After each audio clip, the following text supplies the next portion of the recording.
Ya Ok, estamos en pues vivo entonces. Muchísimas gracias. Pues bueno, muy buenas tardes, bienvenidos a una transmisión más que realiza la Escuela Judicial. Gracias por acompañarnos. Pues bueno, esta tarde nos acompaña el maestro en Derecho, Carlos Iván Arenas Ángeles, magistrado y director de la Escuela Judicial. Muchas gracias, magistrado, por estar con nosotros el día de hoy. También está con nosotros el maestro Gerardo Manrique López y el licenciado Víctor Iván Vargas Olvera. Son nuestros ponentes de esta tarde, quienes nos hablarán sobre la subjetividad en la ejecución penal. Por lo cual le solicito al magistrado Carlos Iván Arenas Ángeles nos dé su mensaje de bienvenida. Adelante, magistrado, buenas tardes. muchas gracias, Sandra. Los saludo con afecto y aprecio a Gerardo y a Víctor Iván, mi tocayo. Agradecerles infinitamente por el apoyo y el interés que nos están mostrando hacia la Escuela Judicial por difundir este tipo de temas tan interesantes.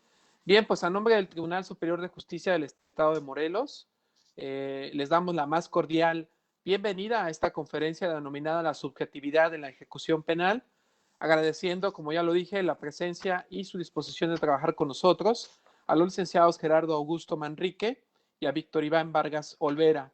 Cabe mencionar que este tipo de temas resultan relevantes y por tanto su difusión es necesaria, no solo dentro de la sociedad jurídica, sino también deben difundirse en un lenguaje claro y asequible dentro del grupo social.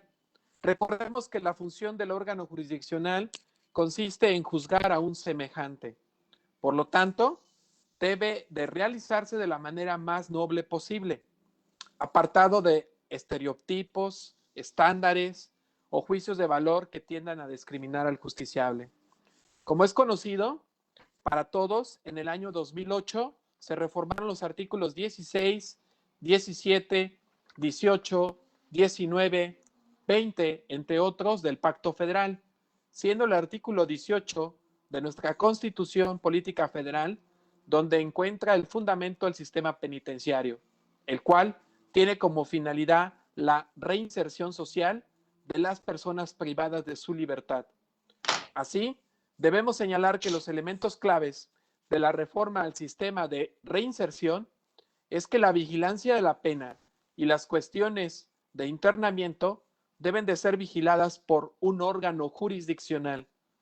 El otro elemento relevante es el cambio del concepto de readaptación social por el de reinserción social. La reforma, antes descrita, se ve complementada con la expedición de la Ley Nacional de Ejecución Penal, la cual se expide el 16 de junio del año 2016, en donde, entre otras cosas, nos habla de un juez especializado en la materia, el debido proceso, justicia restaurativa, entre otros temas. De todo lo anterior es que el suscrito considera necesario difundir este tipo de conocimiento, no solo para enriquecer, sino para que la impartición de justicia sea de calidad. Quiero comentar y adelantar, como lo comentábamos hace unos minutos, aquí entre los participantes, que la Escuela Judicial está trabajando ya en la programación de un curso taller sobre ejecución penal para involucrar a la gente del área de reinserción social, a la Defensoría Pública, a los agentes del Ministerio Público y a todos los operadores que tenemos que ver con esto, pero de alguna manera también estaremos, y de alguna manera, pues así lo digo, continuando, impulsando, vamos a decirlo, creo que es la palabra correcta, impulsando la idea de tener jueces de ejecución especializados en el estado de Morelos. Creo que nos hace falta mucho de ello. Es un tema o una tarea pendiente que tenemos como Poder Judicial y de la cual pues no bajaré la guardia en seguir impulsando la idea de que tengamos jueces especializados en materia de ejecución penal. Creo que le urge a Morelos y creo que, pues bueno, desde nuestra trinchera estaremos abondando para ello. Bien, sin más preámbulo, dejaremos que nuestros disertantes, expertos en el tema, nos transmitan sus conocimientos en esta materia. Hasta aquí, justicia y libertad. Muchas gracias, Sandra. Está apagado su micrófono, Sandra. Perdón, gracias a usted, magistrado. Bueno, me complace dar lectura a las semblanzas curriculares de nuestros ponentes del día de hoy. Empezaré con la semblanza curricular de nuestro ponente, del maestro Gerardo Augusto Manrique López. Él es licenciado en Derecho por la UNAM. En enero de 2003 ingresó al Instituto Federal de la Defensoría Pública, donde desempeñó diversos cargos hasta noviembre de 2019. Actualmente se desempeña como consultor independiente y litigante particular. Alterna su labor con la investigación del debido proceso en el sistema de justicia penal, acusatorio y en el sistema adversarial de ejecución penal, habiendo impartido capacitación en ambas materias. Es capacitador del Instituto de la Judicatura Federal y ha impartido cursos para el Poder Judicial de diferentes entidades federativas. Ha presentado artículos en diversas publicaciones especializadas, en particular en la edición del centenario de la Constitución de la obra colectiva Derechos del Pueblo Mexicano, México a través de sus constituciones, editada por el Instituto de Investigaciones Jurídicas de la Universidad Nacional Autónoma de México. Es coautor del libro Sistema de Justicia de Ejecución Penal y del cuaderno ABC del Sistema de Justicia de Ejecución Penal en México, publicado por INACIPE, entre otras publicaciones especializadas. Bienvenido, maestro Gerardo. Buenas tardes. Muchas gracias. Enseguida daré lectura del licenciado maestro Víctor Iván Vargas Olvera. Él es licenciado en Derecho por la Universidad Autónoma del Estado de Morelos, maestro en Derecho Penal y maestro en Derecho de Empresas por la Universidad Anáhuac. Es mediador certificado por el Tribunal Superior de Justicia del Estado de Morelos. En el año de 2017 resultó primer lugar por oposición en la convocatoria para defensores públicos en materia de ejecución penal. Cuenta con diversos diplomados en materia de derechos humanos, juicio de amparo y acceso a la justicia en materia de derechos humanos, así como también ha desarrollado prototipos de programas de cumplimiento gubernamental. Se ha desempeñado como oficial judicial, actuario judicial, secretario proyectista y actualmente como secretario de acuerdos del Tribunal Superior de Justicia del Estado de Morelos. Bienvenido, Víctor. Muchas gracias por estar aquí con nosotros. Gracias. La dinámica será la siguiente para todo el público que nos está siguiendo esta tarde. Primero nos dará una breve introducción del tema el licenciado Víctor Iván Vargas Olvera, para dar después el uso de la voz al maestro Gerardo Manrique. Adelante, por favor, Víctor. Buenas tardes. Buenas tardes. Gracias por la presentación. Bueno, muchas gracias, Sandra.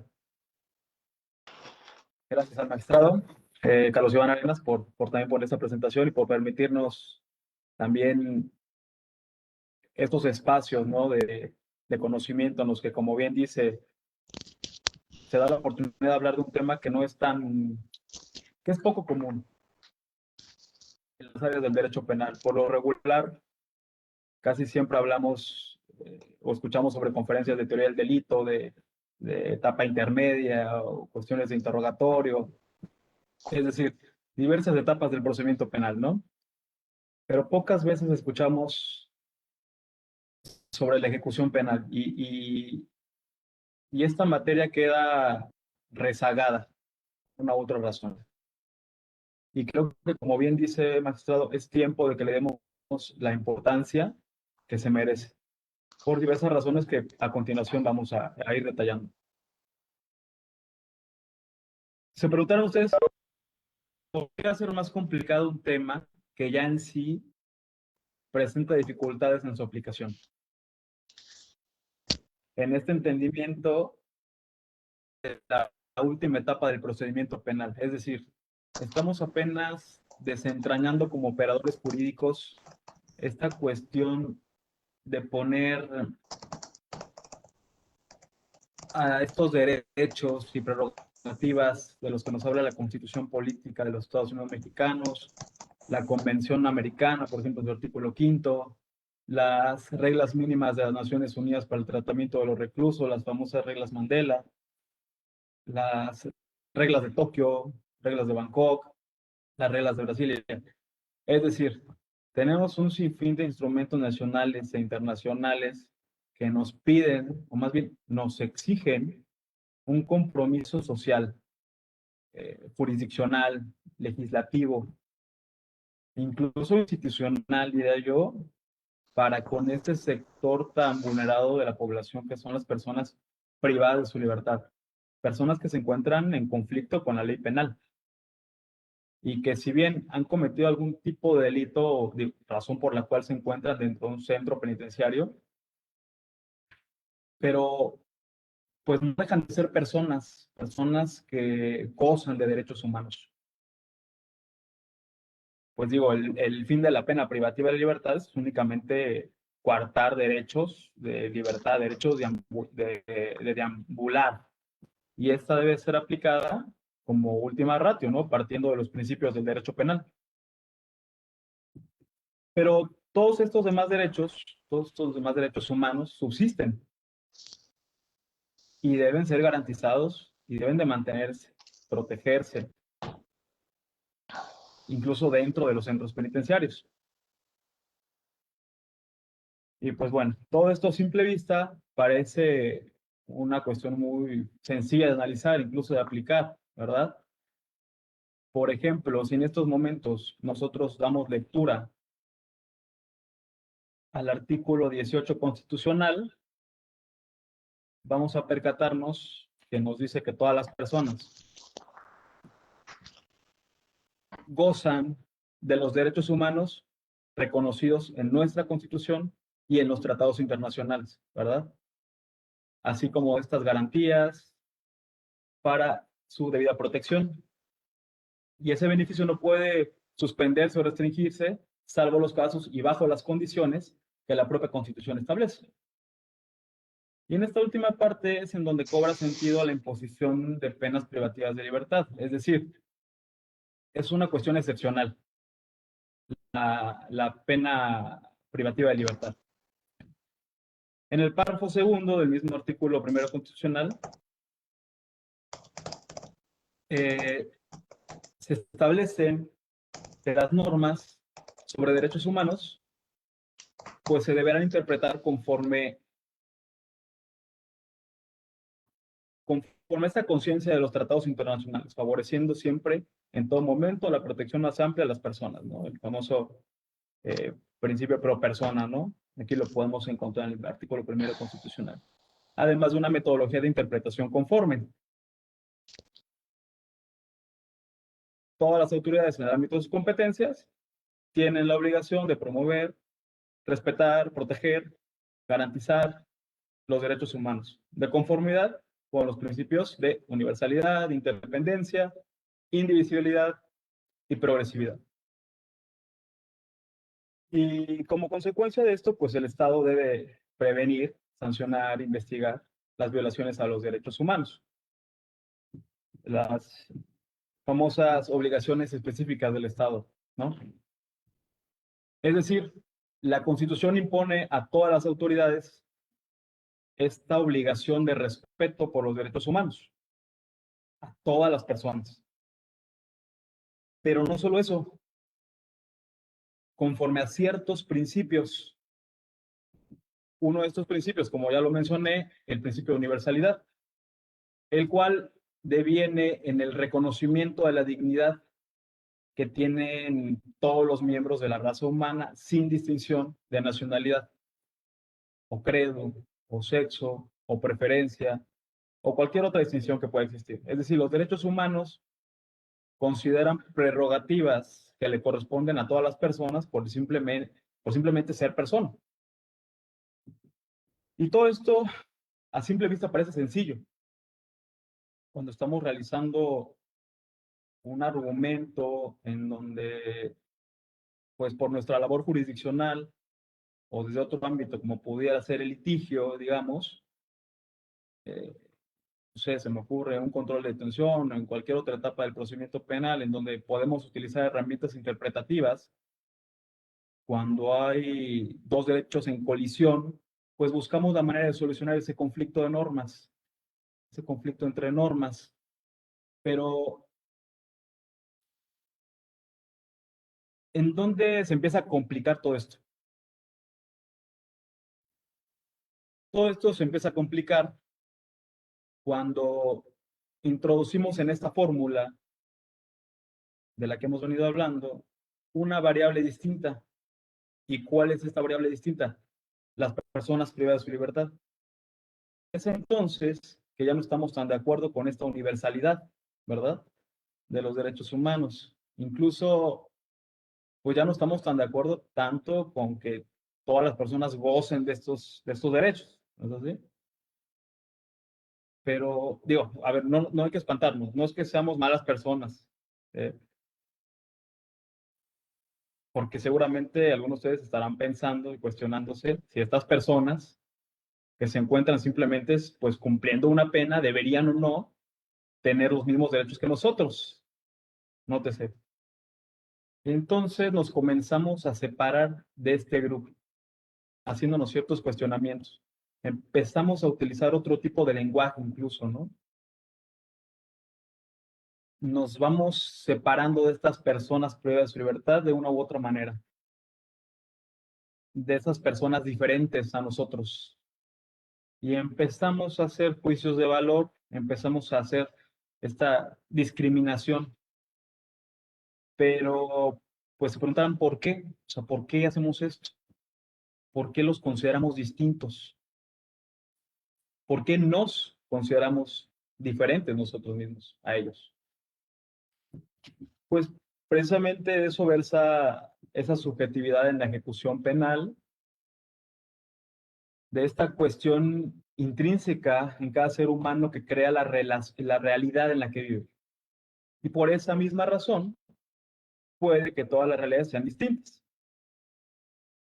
Y más vale entender esa subjetividad antes de ahondar en otros temas más complejos, como podrían ser el procedimiento específico de ejecución penal o entender los modelos de regeneración social, de readaptación social, hasta llegar a la reinserción social, como decía el magistrado. Entender la razón de ser de los beneficios preliberacionales, por ejemplo, su naturaleza, su objetivo, los fines que conllevan estas medidas de preliberación, permisos humanitarios, o una figura tan poco usada como puede ser la preliberación por políticas penitenciarias. O entender simplemente el debido proceso, no algo tan simple como eso que creemos perfectamente ya comprendido, que en la ejecución penal, en esta etapa, pues toma otros matices o requisitos para beneficios preliberacionales. Ya más aún, algo más complejo, a lo mejor analizar herramientas de interpretación de derechos humanos como un control de convencionalidad, el principio pro persona, la propia interpretación conforme, la ponderación de derechos. Que todo esto será pues materia de análisis en una charla posterior a esta, ¿no? Ahorita no es la materia, no es el momento, ahorita estamos tratando de desentrañar la cuestión subjetiva de esta etapa del procedimiento penal. Una vez entendido esto, pues podríamos hablar de todos estos temas que estamos mencionando. Habiendo dicho esto, pues tendríamos que empezar literal por el principio. Y si el tema de esta tarde es la subjetividad en la ejecución penal, pues habría que comprender de entrada lo que es la subjetividad. Para eso me permitiré compartirles unas breves y simples diapositivas que, bueno, para efecto de no compartirlas porque puede ser más complicado, las voy a poner aquí.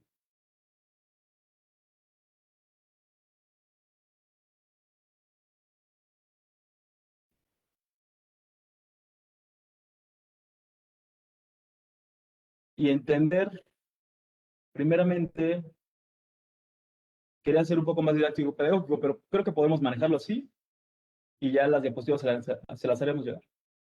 Por cuanto a la subjetividad, podemos entenderlo como un concepto que sintetiza la idea de que la naturaleza o el mundo y nuestra forma de sentido dentro del espacio social están constituidas esencialmente por las opiniones, creencias y saberes de los sujetos. Así, estas entidades subjetivas de conocimiento fundamentarían los códigos y usos de sentido en nuestra existencia. Diccionario Iberoamericano de Filosofía de la Educación. Y se quedan así de qué, ¿no? ¿Qué es eso? Pero bueno, Esto lo podemos desentrañar, como desentrañamos o como llegamos a la conclusión de elementos positivos de los tipos penales, ¿no? Cuando tenemos el elemento negativo y al contrario si tenemos el otro. Y por otro lado, aquí tenemos la objetividad, al contrario del censo de la subjetividad. Y podemos decir que la objetividad, pues presupone entonces que el mundo tiene una constitución propia que mantiene un margen de sentido frente a esas valoraciones subjetivas.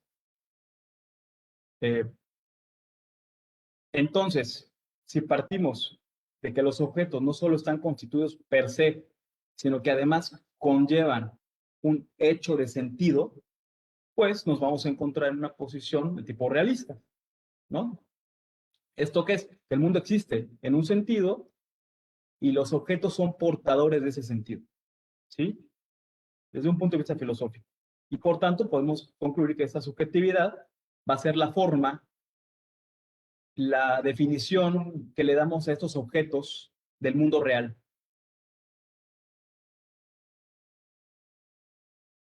Entonces, habiendo analizado el tema, el concepto de subjetividad y su opuesto, que es la objetividad, esta cuestión tan intrínseca que hay en el ser humano, que responde a cómo visualiza el mundo, pues podemos partir entonces a definir la ejecución penal. Y es necesario, pues, saber en dónde se origina la ejecución penal, en dónde la encontramos en nuestro sistema normativo. Y como todo origen, pues tenemos que partir de la Constitución Política de los Estados Unidos Mexicanos, que en su artículo 18 establece que el sistema penitenciario se organizará sobre la base del respeto a los derechos humanos, del trabajo, de la capacitación para el mismo, de la educación, la salud y el deporte como medios para lograr la reinserción del sentenciado a la sociedad y procurar que no vuelva a delinquir, observando los beneficios que para él prevé la ley. Y las mujeres comportarán la pena en lugares distintos, separados al de los hombres. Aquí, a manera de colación, les pongo el artículo 19, todo maltratamiento en las prisiones, toda molestia que se infiera sin motivo legal, toda gabela o contribución en la cárcel son abusos que serán corregidos por las leyes, corregidos por las autoridades. Lo pongo ¿por qué? Porque quiero que vean que la Constitución va haciendo esta separación. Por ejemplo, en el artículo 18, los beneficios que para él prevé la ley. Ya se preveía en ese entonces la Ley Nacional de Ejecución Penal, por eso nada más menciona la ley. Todo maltratamiento en la aprehensión y en las prisiones, toda molestia que se infiera sin motivo legal, son abusos que serán corregidos por las leyes y por las autoridades. ¿Qué ley? ¿Qué autoridades? Ya el artículo 20 nos habla del proceso penal y nos menciona los principios: publicidad, contradicción, concentración, continuidad e inmediación. Lo pongo o se los digo para entender una diferencia en los principios de procedimiento ordinario, podemos llamarlo, y un procedimiento ya de ejecución penal, en una etapa de ejecución penal, que cobran otra relevancia. Pero bueno, podemos concluir que en la ejecución penal nace del artículo 18 constitucional y luego podemos irnos con el Código Nacional de Procedimientos Penales. Y dirán ustedes, pues ahí debo de encontrar lo relativo a la ejecución penal, ¿no? Código Nacional de Procedimientos Penales. Ahí debe estar. Pues no. Tenemos el artículo 413 que nos habla de la remisión de la sentencia.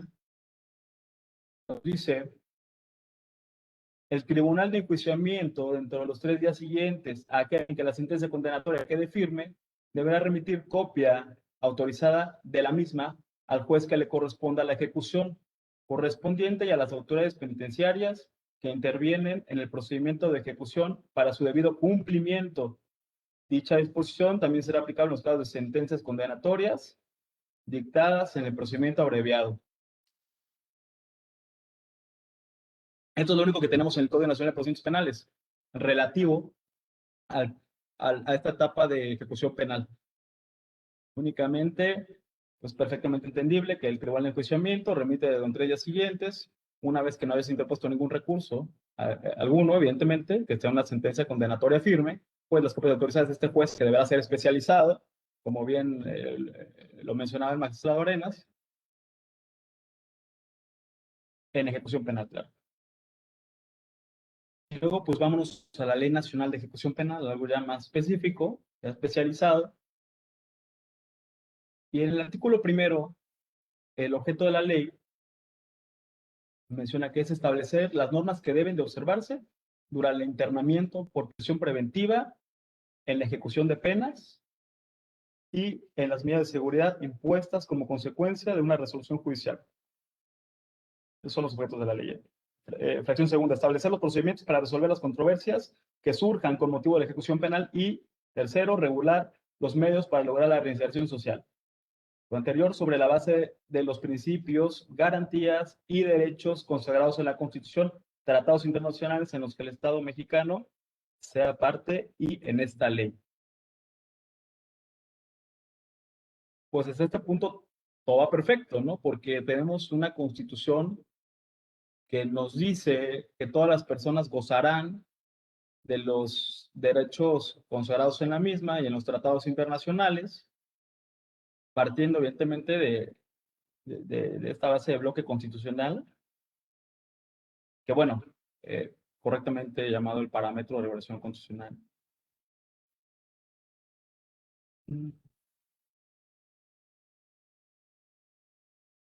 Tenemos estos principios también en el Código Nacional de Procedimientos Penales, todas estas garantías que nos remiten a la Constitución, de igual manera la Ley Nacional de Ejecución Penal. Por cuanto al primero, constitucionalidad, aquí todo va perfecto, ¿no? Todo suena bien, todos los derechos en su lugar.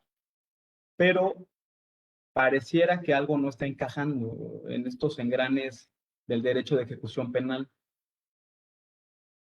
Porque a pesar de que tenemos reconocidos todos estos derechos humanos y que entendemos esa obligación del Estado, el garantizar, el respetar y protegerlos, pues la verdad es que la realidad dista mucho de la teoría. Y no nos vayamos tan lejos, basta con leer el diagnóstico de supervisión penitenciaria, el último del año 2019, que examina la situación que impera en el sistema penitenciario, que realiza las evaluaciones de cada uno de los centros de reinserción social a nivel federal y a nivel estatal y municipal, y que verifica constancias de las condiciones de internamiento de las personas procesadas y sentenciadas. Y basta con ver este diagnóstico, vaya, incluso las instituciones están creadas para velar por estos derechos humanos, ¿no? Y este diagnóstico, por ejemplo, se divide en cinco secciones relativas a la supervisión de centros, como les decía, que pueden ser federales, estatales, municipales, incluso militares, y aquellos lugares en donde únicamente compurgan penas que albergan a la población femenina. Y que, como les decía, el último fue el año 2019, obtuvimos una calificación de 6.75, no lo encuentro, 6.75 me parece, y específicamente, por ejemplo, el Centro de Readaptación Social, uno de ellos, el del Estado de Morelos, que es Atlacholoaya, obtuvo una calificación de 5.7, 5.8 me parece. Y todo esto da lugar a que se emitan recomendaciones, incluso en instancias internacionales, por violaciones a derechos humanos y violaciones graves a derechos humanos, que cabe destacar que hay diferencias entre violaciones a derechos humanos y violaciones graves a derechos humanos. Pero bueno, no lo encuentro. Quisiera darles el dato correcto, pero se los haré llegar después. Pero me parece que estoy bien por cuanto a los datos. Entonces,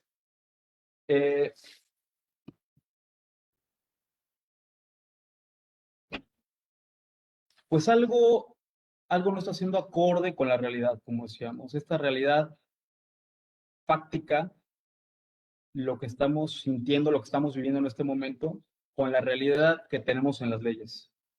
Algo no se está compaginando. Pero a ver, que todos estos problemas no se generaron de la noche a la mañana. Tenemos un antecedente histórico. Y bueno, evidentemente, la ejecución de sanciones penales, históricamente, por lo menos en México, ha rebasado un sinfín de obstáculos. A través de este reconocimiento de derechos, pues ha buscado, por un lado, contribuir a lograr esta reintegración de las personas en conflicto con la ley penal a la sociedad, y por otro lado, pues dar cumplimiento a esta exigencia social de prevención de la resistencia delictiva. Por lo tanto, considero que es fundamental conocer la evolución que ha atravesado el sistema de ejecución de sanciones mexicano, principalmente para lograr delimitar obstáculos y alcances que representaron cada uno de estos modelos adoptados por México a lo largo de la historia. Y así, pues, evitar la repetición de criterios que ya están rebasados, que no solo repercutieron en la inflación de la tasa de impunidad, violencia y violaciones a derechos humanos de personas en conflicto con la ley penal, sino también en el entorno de millones de familias que de manera indirecta puede ser extensiva la pena impuesta por el Estado. Es muy importante.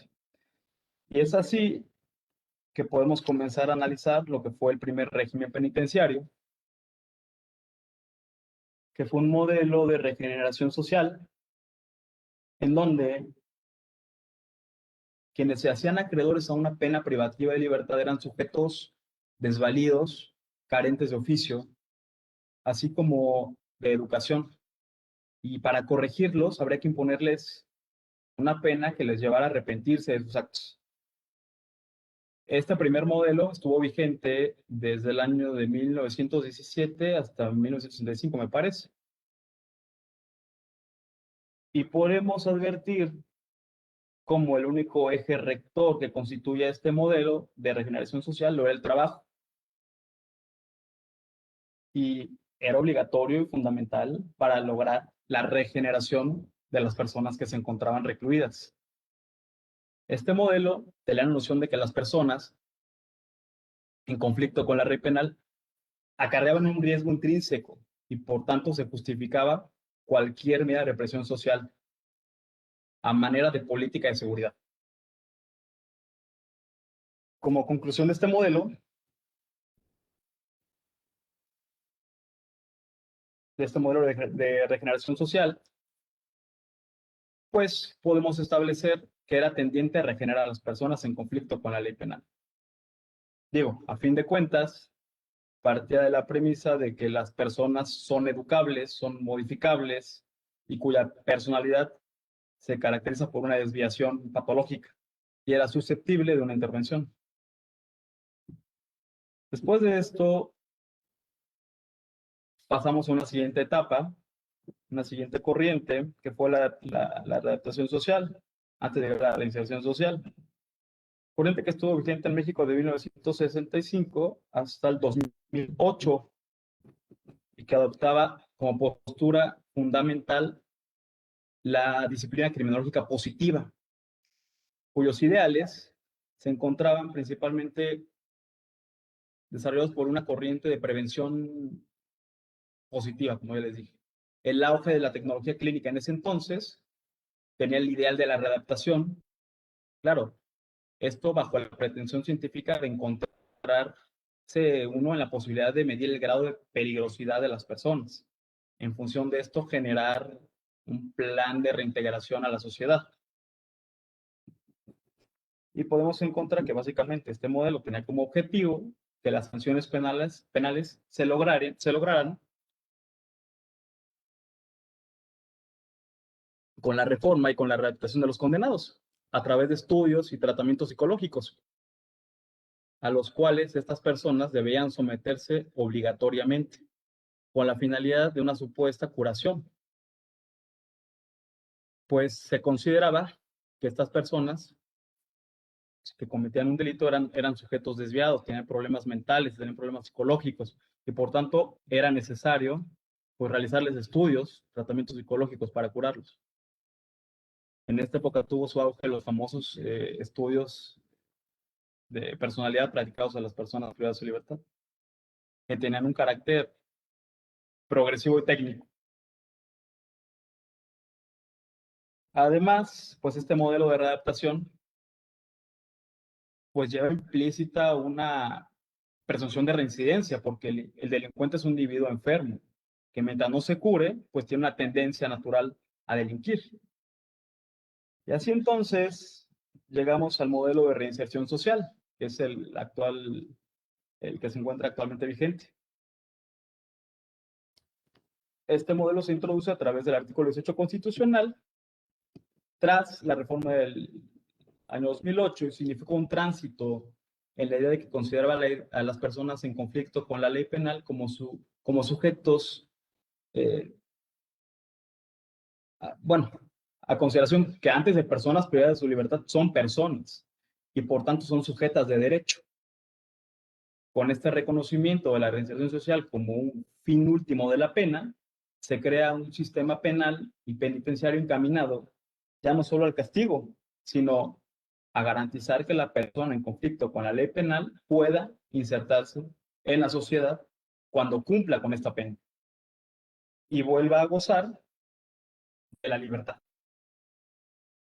Y lo vemos claro, en la Ley Nacional de Ejecución Penal, entiende la reinserción como un principio rector, pues significa toda esta restitución del pleno ejercicio de las libertades tras el cumplimiento de la pena. Al mismo tiempo que considera como un fin objetivo que se logra a través del respeto a los derechos humanos, con el trabajo, con la capacitación para el mismo, con la salud, con el deporte. Y esto cobra relevancia con todo lo que decíamos, porque el Estado tiene la obligación de garantizar que estas personas privadas de su libertad accedan a los mismos derechos sin ninguna distinción, sin ninguna diferenciación, de que por su condición ¿de qué? De personas privadas de su libertad.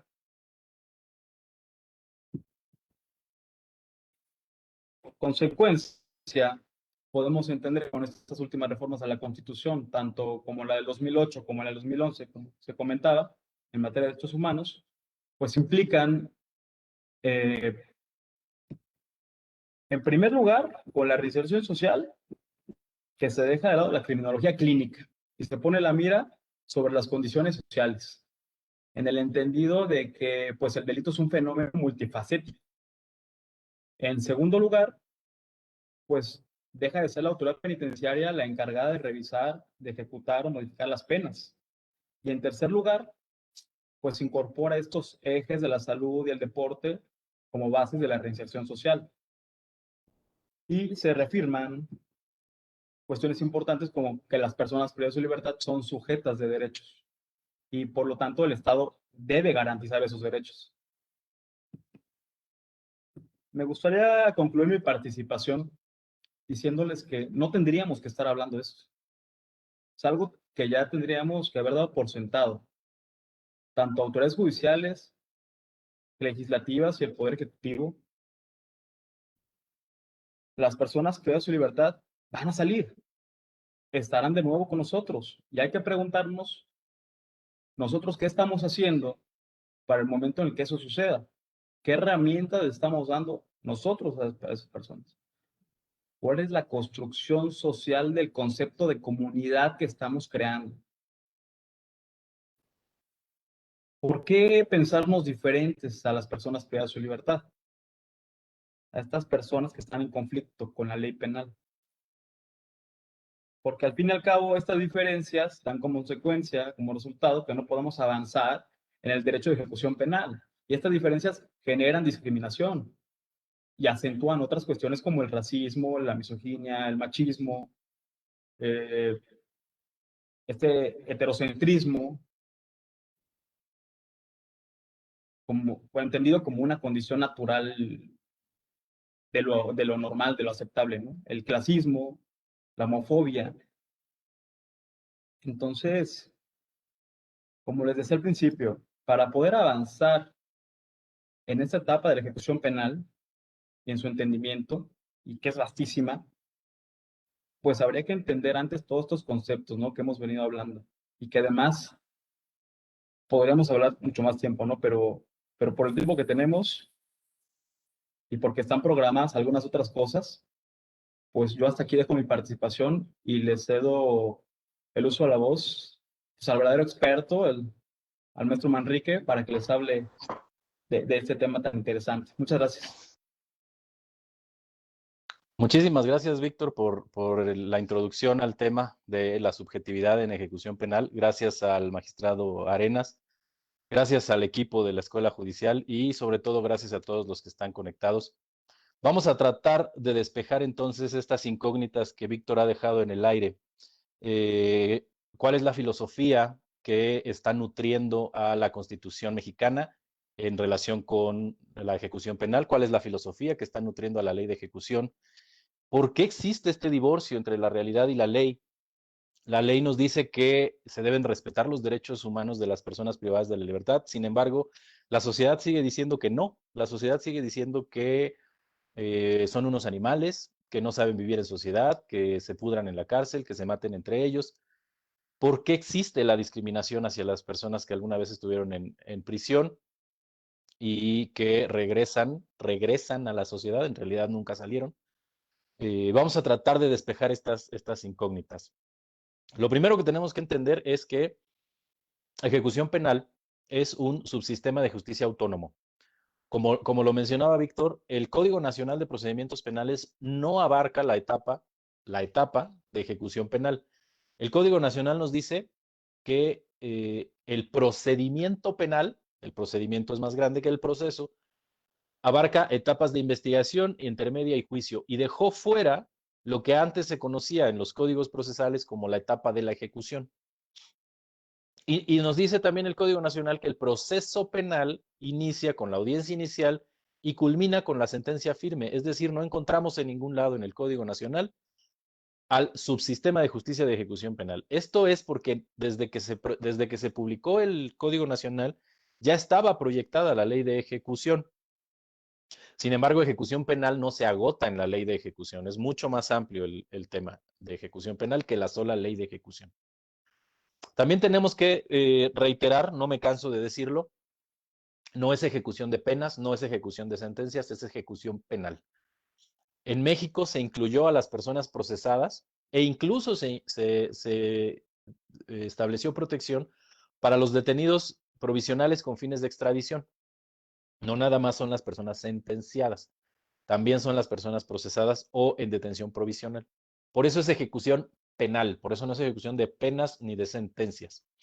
En otros sistemas, incluso en sistemas de Europa, sistemas de ejecución penal europeos, los procesados están en el limbo. No pueden acceder a servicios educativos o laborales porque las autoridades dicen es que tú sigues siendo inocente y no te podemos generar un programa de trabajo. En esos sistemas, los servicios educativos, laborales, de capacitación son vistos como herramientas de transformación y no como derechos de las personas privadas de la libertad. Lo acaba de resumir de manera muy, muy concreta Víctor. Son sistemas que, a pesar de que están en el primer mundo, en España concretamente, siguen trabajando con el sistema progresivo y estos servicios educativos, laborales y de capacitación siguen siendo vistos como herramientas de transformación del individuo y no como servicios que tiene que prestar el Estado. Servicios que tiene que prestar sin importar si la persona está en prisión o está en libertad, ¿no? La educación es un servicio que no distingue entre libertad y privación de libertad. Tenemos que preguntarnos quién es el garante del derecho a la educación, pues es el Estado. No importa si la persona está en prisión o está en libertad. Aterrizando de forma muy concreta Víctor nos ha mencionado cómo es que se ha desarrollado el sistema de ejecución penal en México y que estamos ya en el paradigma de la reinserción social. Pero, ¿qué es la reinserción social?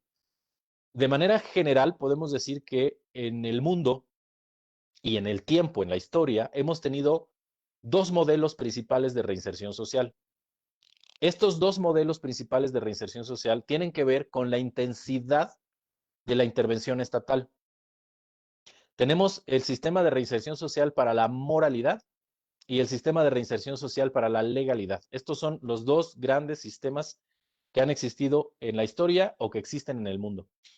En el paradigma de la reinserción para la moralidad, se le permite al Estado tener un sistema de intervención máximo. Esperamos que por medio de la intervención estatal, el objeto de estudio, que es la persona privada de la libertad, no es una persona, es un objeto de estudio, cambie su moralidad y cambie su psique. Y el instrumento para lograr eso es el tratamiento técnico progresivo interdisciplinario. Es una persona enferma, es una persona carenciada y la vamos a curar, la vamos a hacer una persona normal. En este paradigma, el objeto del encierro es que el sujeto que está siendo intervenido interiorice y haga suyos los criterios de valor dominantes en la sociedad. De modo que la regeneración moral es la única vía de regreso a la sociedad. Como se fijan ustedes, esto está centrando el foco de atención en el futuro, cuando la persona regrese a la sociedad. El otro paradigma, que es el paradigma de la reinserción para la legalidad, consiste en métodos de intervención mínimos. Únicamente se le puede exigir a la persona que respete la ley. Y si no la respetó, que asuma su responsabilidad al haber sido encontrado culpable. Únicamente, no queremos que cambie su moral, su psique.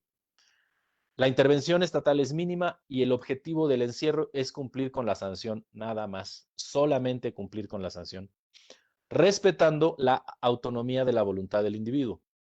Se le considera un sujeto de derechos, no un objeto de tratamiento. Como ven, aquí estoy hablando de filosofía, no estoy hablando de derecho. ¿Cuál es la concepción del ser humano dentro de uno y dentro de otro de los paradigmas? En México, el paradigma que se adoptó en el 2008 y con la publicación de la ley de ejecución es la reinserción para la legalidad, nada más para la legalidad. Pero ¿por qué sigue pasando entonces esto? ¿Por qué sigue habiendo este divorcio entre la realidad y la ley? ¿Por qué sigue habiendo discriminación hacia las personas privadas de la libertad? Bueno, vamos a tratar de responder esa pregunta. Ejecución penal nos pone de frente con los aspectos más humanos del derecho penal, más crudos y más desnudos de las ramas del derecho. Con todos los defectos que tiene nuestro sistema penal en general y nuestro sistema penitenciario en particular, una vez que la persona ingresa a prisión, ese es el presente, ese es su presente y esa es su realidad. Entonces, nos pone de frente el derecho de ejecución penal con estos elementos más humanos y más desnudos del derecho penal en México. Es por eso que en México tenemos la protección desde el primer día de internamiento, desde que la persona ingresa a prisión, no importa si es procesada, la ley de ejecución penal la protege o lo protege. Como ya lo adelantó Víctor, los objetivos del sistema de ejecución penal son diferentes a los objetivos del sistema penal. Únicamente basta con leer cuál es el objeto del Código Nacional y cuál es el objeto de la ley de ejecución para darnos cuenta de que efectivamente se trata de finalidades diversas. Ahora, para poder responder la pregunta del porqué de la discriminación hacia las personas privadas de la libertad, tenemos que entender el tema de esta pequeña charla, la subjetividad en ejecución penal. ¿Qué significa subjetividad? Significa quién es sujeto y quién no lo es.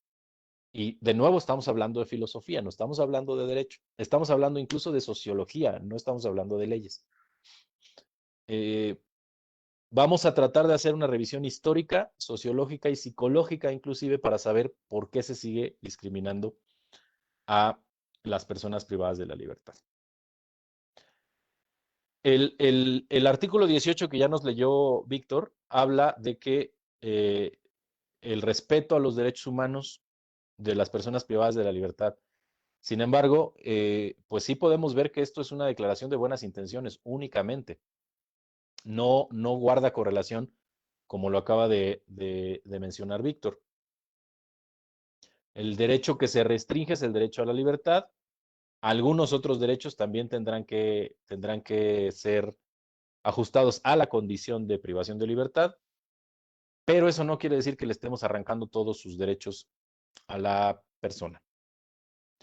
Y sin embargo, en la sociedad se sigue esperando que no se le respeten derechos a la persona privada de la libertad. Se sigue esperando que haya más venganza, que haya más prisión y que la prisión sea más tortuosa, como si eso fuera significado de más justicia o mejor justicia.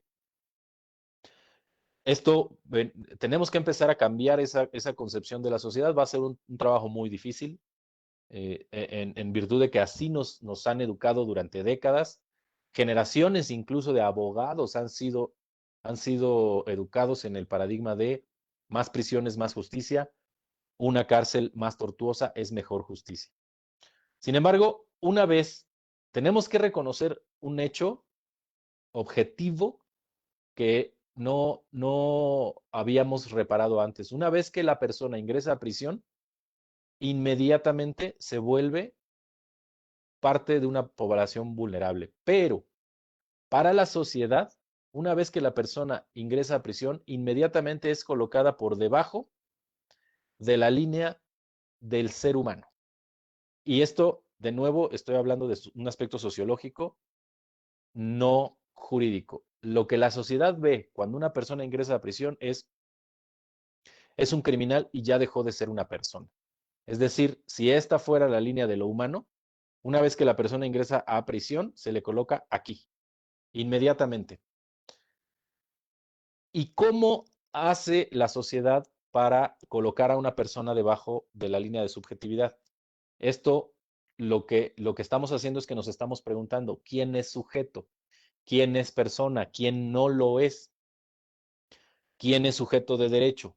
¿Quién es objeto de tratamiento? ¿Quién es, cómo conceptualizamos a un objeto? Todas estas preguntas se responden al momento de preguntarnos la subjetividad en las sociedades humanas. Si una vez que la persona ingresa a prisión es colocada por debajo de la línea de la subjetividad, por debajo de la línea del humano, entonces, ¿en qué se convierten? Si no son personas, ¿en qué se convierten? Bueno, en México se convierten en criminales, se convierten en delincuentes, se convierten en malandros. ¿Se dan cuenta cómo ya no son personas? Ya son otra cosa. No sabemos bien qué son, pero ya no son personas, ya no son seres humanos, son otra cosa. Esto es cómo la sociedad asigna el rol de sujeto, de persona, de sujeto de derecho, de objeto de tratamiento. Vemos entonces de manera muy clara cómo el divorcio del que nos hablaba Víctor, el choque entre el discurso y la realidad, se hace tangible todos los días. Los funcionarios penitenciarios, que son parte de la sociedad, en público siguen diciendo pues que se respeten los derechos de los presos, pero en privado también ellos ponen a las personas por debajo de la línea de la subjetividad. Se requiere mucha capacitación y romper paradigmas para que el funcionario penitenciario empiece a pensar en términos diferentes, en términos de no importa la razón por la cual ingresaron a prisión, la persona sigue manteniéndose por encima de la línea de subjetividad. Culpables o inocentes, procesados o sentenciados, siguen siendo seres humanos. La justificación que utiliza la sociedad para colocar a las personas en el contexto como no humanas es que rompieron el pacto social, que son egoístas, que no saben pensar en la comunidad y que no son civilizados. Por lo tanto, como tienen todas esas características, hay que transformarlos, hay que curarlos, hay que regenerarlos. Y si no es posible hacer ninguna de esas cosas, pues hay que eliminarlos, ¿no? Ya sea manteniéndolos en prisión durante toda su vida o, como sucede en el país vecino del norte, aplicando la pena de muerte. Ahora, esto no es exclusivo del tema en relación con las personas en prisión. Esto ha pasado para diversos grupos humanos a lo largo de la historia. Y vamos a hacer este recuento para que ustedes se den cuenta primero cómo la sociedad va discriminando y segregando a quien se puede discriminar y segregar. Y después, que sigue siendo el mismo discurso desde hace por lo menos 500 años. Al momento de discriminar a un grupo humano, el grupo humano que lo hace, el grupo que discrimina a otro, lo hace porque puede. Lo hace porque tiene el poder fáctico de hacerlo. Dense cuenta, entonces estamos hablando de política, no estamos hablando de derecho. Es decir, cuando voy a poner un ejemplo muy extremo, pero que es más tangible. Cuando la sociedad nazi empezó a discriminar a los judíos, eso pasó porque la sociedad nazi pudo hacerlo. No porque estuviera dentro del destino del pueblo judío o dentro del destino del pueblo nazi. Esto es política, no es derecho. Otro ejemplo muy tangible, el género masculino siempre se ha considerado por encima de la línea de lo humano y a lo largo de la historia se ha colocado al género femenino por debajo de la línea de lo humano. Solamente tenemos que recordar nuestras clases de derecho romano, donde nos enseñaban que la mujer era propiedad del hombre y que se le consideraba eternamente una menor de edad. Cuando salía de la esfera de protección del padre, entraba a la esfera de protección del marido y nunca podía ejercer sus derechos plenos, es decir, no se le consideraba persona, se le consideraba por abajito de la línea de la persona. Y así podemos ir poniendo varios ejemplos. El hombre del género masculino, que no es esclavo, que es libre, además que es caucásico, además que es rico, siempre ha estado considerado por encima de la línea de la subjetividad. Es decir, ese es el ejemplo más claro de que sí son personas. Todo lo que no signifique eso, no son personas. ¿Cómo sabemos cuándo la sociedad le asigna o no el carácter de persona a un individuo? Es muy sencillo. Puede ejercer sus derechos plenos o no puede ejercerlos. Si decimos que no, entonces lo estamos colocando por debajo de esta línea. Si decimos que sí, entonces lo estamos colocando por encima. Me parece que podemos ver con claridad hacia dónde está apuntando esta charla. El hecho de que a las personas privadas de la libertad se les limite el ejercicio de sus derechos plenos en prisión o en libertad una vez que la reobtienen, lo que está haciendo la sociedad y el sistema jurídico es ponerlos por debajo de la línea del humano. Vamos a ver entonces qué grupos humanos a lo largo de la historia han sido considerados por debajo de la línea del humano, por debajo de la línea de la subjetividad. ¿Cómo nació, o dicho de otra forma, cómo nació la discriminación? Esto es lo que de esto estamos hablando en esta plática. ¿Cómo nació la discriminación a lo largo de la historia? No siempre fue así. Tenemos diferentes marcadores que nos llevan a que un grupo humano discrimine a otro.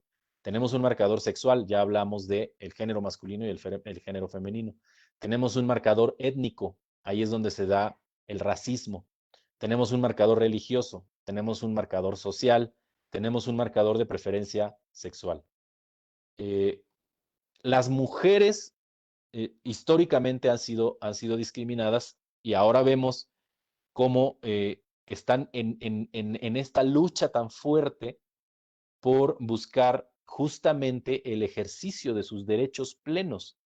El reclamo de los movimientos feministas no es otra cosa más que el reclamo del ejercicio de sus derechos plenos. Y no se da porque sí, se da porque han sido consideradas por debajo de la línea de subjetividad históricamente. La historia y las sociedades machistas nos han dicho, las mujeres son incapaces de por vida, no pueden regir sus propias vidas, tampoco pueden dirigir naciones, tienen que casarse y tienen que tener hijos, deben quedarse en sus casas. Así es como nació este marcador sexual de discriminación que es el machismo. Muy claro, ¿no? El siguiente marcador, el marcador étnico. Si yo soy parte de la comunidad europea, de la comunidad blanca, y me encuentro con un grupo humano que no pertenece a mi comunidad, que no se ven igual que yo, que no tienen el mismo color de piel, entonces lo que digo es automáticamente ese grupo vale menos que el mío. Y entonces así es como nace el racismo. Va a ser muy interesante para ustedes, los más curiosos, cuando tengan tiempo, métanse a YouTube y busquen la controversia de Valladolid. En algún momento de la historia, fíjense qué chistoso, en algún momento de la historia, en ese momento Castilla y Aragón, y se preguntaron, ¿de verdad las personas indígenas de las Indias, decían en ese momento, ni siquiera de las Américas, de las Indias, son personas o no son personas? Y hubo un debate teológico, jurídico, filosófico y económico respecto a cuáles son las implicaciones de considerar al indígena ser humano o no. La pregunta se detonó por lo siguiente. También si pueden ver la serie de Isabel, una serie española buenísima, ahí también tocan el tema. Si los indígenas son personas, entonces no se les puede esclavizar, no se les puede considerar objeto de propiedad, porque entonces se está cometiendo un pecado.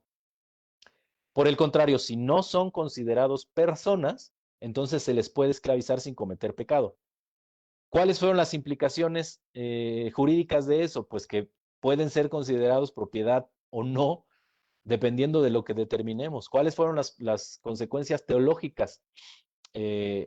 La controversia de Valladolid fue entre un abogado, Ginés de Sepúlveda, y Fray Bartolomé de las Casas, un religioso.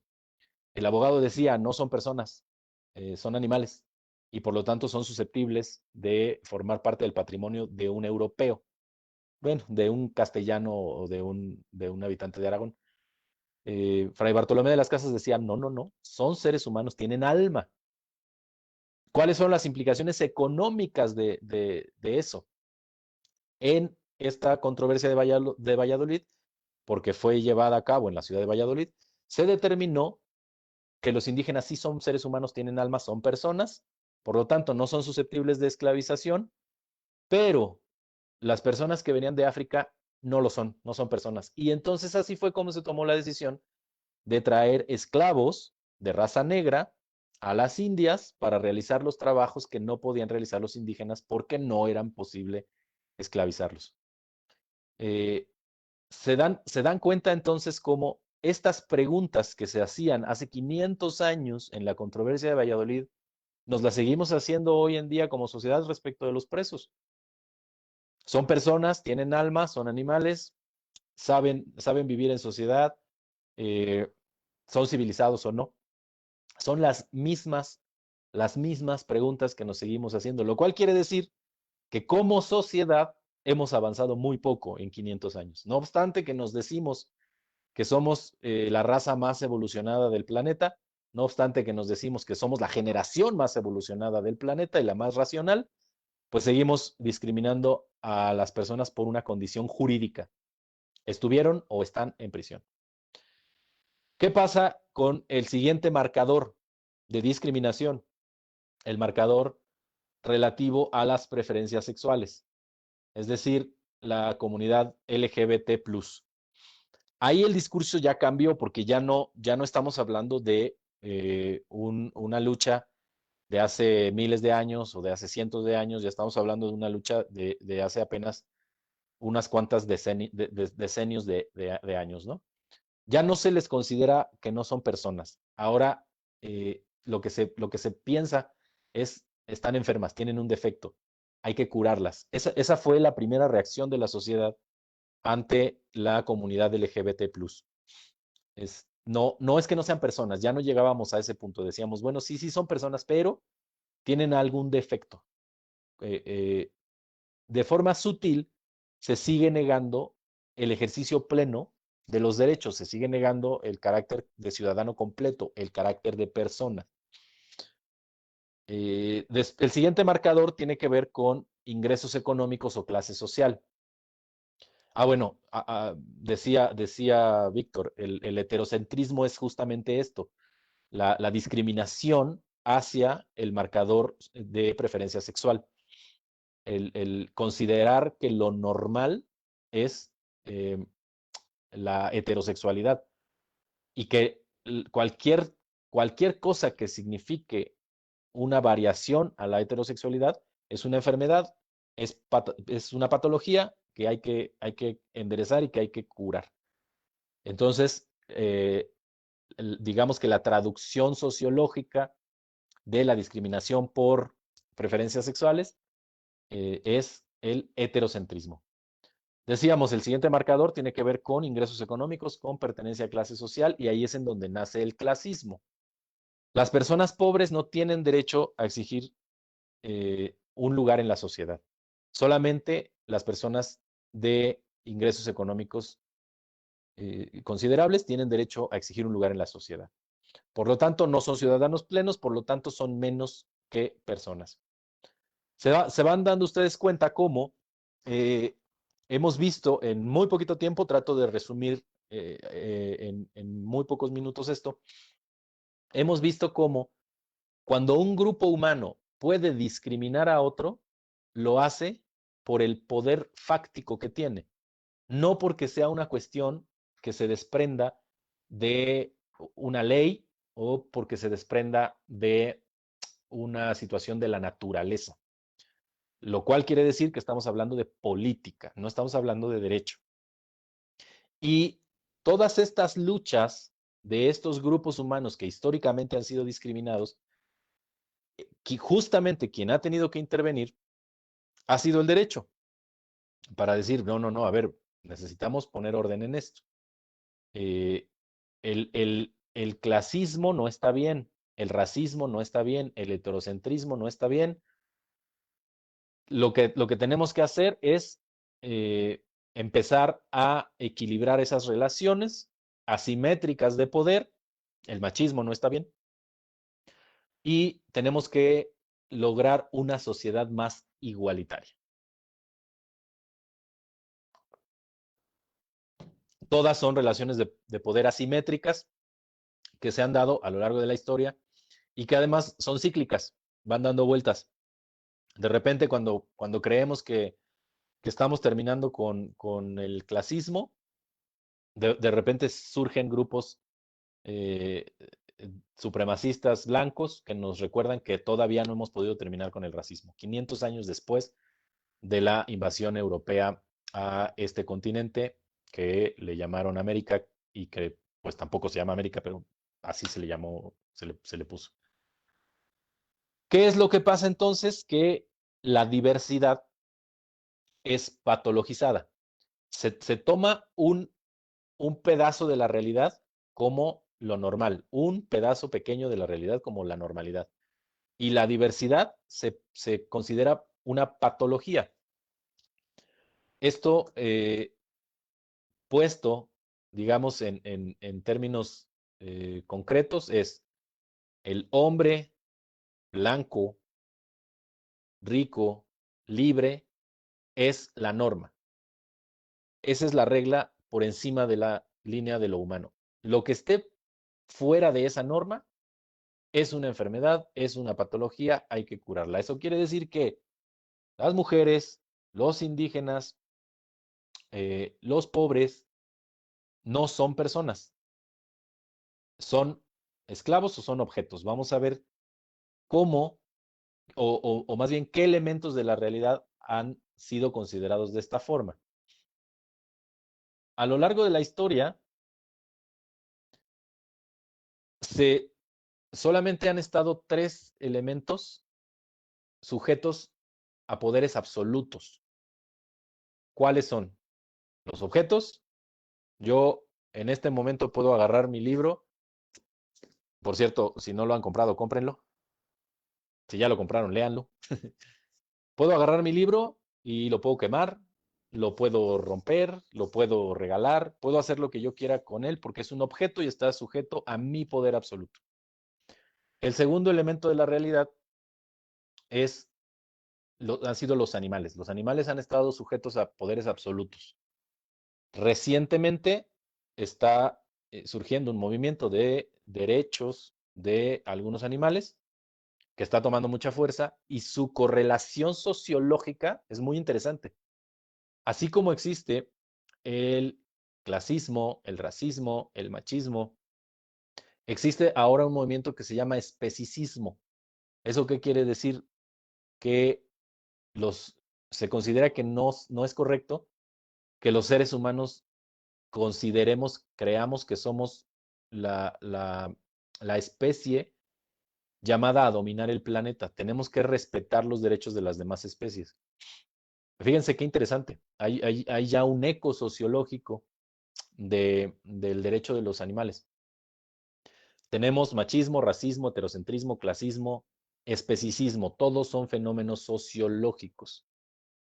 Te decía, 3 elementos han estado sujetos a poderes absolutos: los objetos, los animales y los esclavos. ¿Eso qué quiere decir? Que cuando las sociedades ponen un elemento de la realidad sujeta a poderes absolutos, lo están convirtiendo en alguna de esas 3 categorías. O es un objeto, o es un animal, o es un esclavo. Visto de esta forma, si nosotros queremos decir todas las personas tienen derechos, lo que tenemos que reconocer es justamente que nadie puede estar sujeto a un poder absoluto, que todos tienen derecho a buscar un lugar en la sociedad, que todos tienen que ser protegidos sus derechos, cosa que no pasa con los privados de libertad. Vemos entonces esta intervención de las leyes, del derecho, de los jueces para proteger a las mujeres, a los indígenas, a la comunidad LGBT, a los pobres. De esa forma hemos ido logrando, por lo menos, pretender que estamos haciendo sociedades más equitativas. Pero, ¿cómo se le dice a la discriminación por estar o haber estado en prisión? O sea, hay un machismo, hay un racismo, hay un heterocentrismo, hay un clasismo, hay un especicismo, pero no hay una palabra que designe a la discriminación por situación jurídica ejecutiva penal. No existe esa palabra. ¿Y por qué no existe? Porque la sociedad sigue pensando que está bien discriminar a la persona privada de la libertad. Es el último prejuicio socialmente aceptado. Ya todos ya nos pusimos de acuerdo como sociedades, por lo menos en el discurso, en que está mal discriminar a las mujeres, está mal discriminar a los indígenas, está mal discriminar a los miembros de la comunidad LGBT, está mal discriminar a los pobres. Pero seguimos pensando como sociedad que está bien y es aceptado discriminar al preso y a la familia del preso.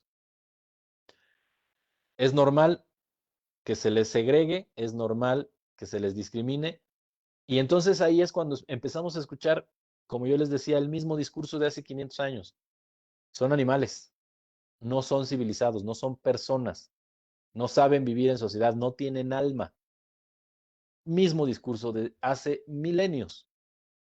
Esto nos tiene que llamar la atención, nos tiene que hacer reflexionar sobre cómo enfrentamos estos fenómenos que son sociológicos, que tienen un impacto en la vida de personas concretas, y a partir de ello, cómo hacemos que el derecho intervenga para su protección.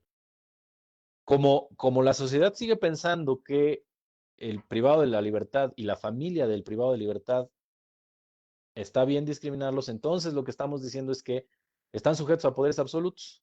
Como decíamos, o son cosas, o son animales, o son esclavos. O, dicho de otra forma, lo que está haciendo la sociedad con el privado de libertad es quitarle la subjetividad. No, tú no eres un sujeto de derechos, tú no eres persona y por lo tanto está bien discriminarte. Fíjense qué interesante es esta repercusión sociológica de aspectos que quizá en algún momento no nos cuestionamos y como sociedad dimos por hecho, ¿no? Dábamos por hecho que estaba bien discriminar a las mujeres, dábamos por hecho que estaba bien discriminar a los indígenas, dábamos por hecho que estaba bien discriminar a los miembros de la comunidad LGBT. Ahora estamos tratando de poner sobre la mesa el debate. ¿Y está bien discriminar a las personas privadas de la libertad? ¿Está bien discriminar a las personas cuando están en prisión, cuando obtuvieron su libertad, a sus familias? Es algo en lo que tenemos que pensar, tenemos que seguirle dando vueltas porque esto va a tener consecuencias importantes, tanto dentro del sistema de justicia de ejecución penal como en la propia sociedad. Vamos a pensar un poco en cómo se vería, por ejemplo, la aproximación a un beneficio preliberacional desde las dos ópticas, ¿no? Desde la óptica de le quito la subjetividad o se la doy. Si la persona está llegando a la audiencia de libertad condicionada y la filosofía que está alimentando la ley de ejecución, la visión del operador, la propia argumentación de su defensor va encaminada a reconocer el ejercicio de derechos plenos o a quitarle la subjetividad, es lógico que vamos a tener resultados diferentes.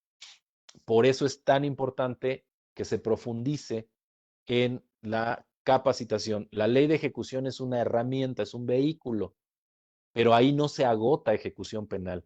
Claramente no puede, la ley de ejecución no puede contener todos estos desarrollos teóricos, filosóficos, sociológicos, porque la ley no es un diccionario, ni tampoco es una enciclopedia. Pero querer extraer conclusiones únicamente de la ley de ejecución hace que nos veamos con un solo ojo, que nos veamos como sociedad con un solo ojo, que nos veamos como operadores jurídicos con un solo ojo, que nos veamos como sistema de ejecución penal de manera parcial. Tenemos que profundizar en estos aspectos para poder tener una perspectiva más amplia de cómo afrontar un debate, cómo resolver una disputa jurídica, ya que, como ustedes ven, esto es mucho, mucho, muy amplio. Hay mucho por hacer en el sistema de justicia de ejecución penal. En México estamos dando nuestros primeros pasos. No, no hemos todavía, ni siquiera la ley de ejecución se ha utilizado al 100% de su capacidad. Hay muchas figuras que no se han tocado y que necesitamos ir avanzando, necesitamos que se pongan en práctica, necesitamos ejecutarlas, porque es la única forma en la que vamos a poder generar conocimiento, generar experiencia y vamos a aprender todos de la mano. Aquí en México, al inaugurarse la ley de ejecución, al inaugurarse el sistema de ejecución, pues todos estamos aprendiendo y todos vamos de la mano, ¿no? Una de las cosas, haciendo un pequeño paréntesis dentro de nuestro tema, una de las cosas que necesitamos seguir pensando es cómo la materia de ejecución penal es en donde se aterrizan todas las teorías que tienen que ver con el derecho penal sustantivo. Eh, Hablaba hace un momento de los beneficios preliberacionales, ¿no? Algo, por ejemplo, que no se ha conectado mucho es cómo la teoría del delito está relacionada con ejecución penal. Se están analizando de forma aislada, se están estudiando de forma aislada y no se ha entendido que existe una relación muy concreta.